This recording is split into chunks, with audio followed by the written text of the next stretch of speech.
నమస్తే ఫ్రెండ్స్, నేను మీ ఎర్రబెల్లి రజనీకాంత్. నేటి భారతం ప్రోగ్రామ్ కి స్వాగతం. సో మీరు ఎంపీ అయితే వైజాగ్ స్టీల్ ప్లాంట్ ని ఆపగలుగుతా అంటారు. ఒకటి, నేను విశాఖపట్నం ఎంపీ అయితే వైజాగ్ స్టీల్ ప్లాంట్ ని అమ్మకుంటా ఆపుతాను. ఎట్లా ఎట్లా ఆపగలుగుతారు? అది ఇంపార్టెంట్. నేను డబ్బులు ఇచ్చేసి ఇచ్చాను కదా కేసు కోర్టులో.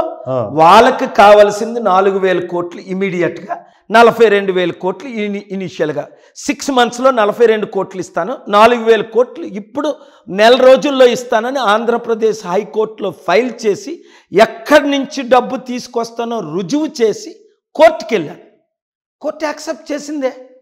నరేంద్ర మోదీకి ఒకటే కండిషన్ పెట్టాం, గవర్నమెంట్ స్టీల్ ప్లాంట్ అమ్మము, ప్రైవేటీకరణ చెయ్యము అని. ఇచ్చిన 30 రోజుల్లో అకౌంట్లో 40 కోట్లు, 4,000 కోట్లు ముందు, 6 నెలల్లో 42,000 కోట్లు ఫ్రీ.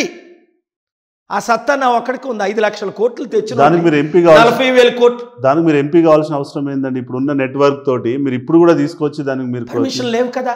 అదే ఎంపీ అయితే పార్లమెంట్ లో బిల్లు పెడతాను. నాకు పర్మిషన్స్ లేవు. ఉన్న పర్మిషన్స్ కాంగ్రెస్ క్యాన్సిల్ చేసింది. బీజేపీ, టీడీపీ, వైఎస్ఆర్సీపీ, టీఆర్ఎస్ నాకు మద్దతు ఇవ్వలేదు పర్మిషన్కి. ఒక్క ఎంపీ నా కొరకు పార్లమెంట్లో మాట్లాడలేదు. సో మీరు ఓన్లీ ఇంత మంచి పీస్ మిషన్ లక్షల కోట్లు వచ్చింది ఎందుకు ఆపారు అని 776 ఎంపీల్లో ఒకడు.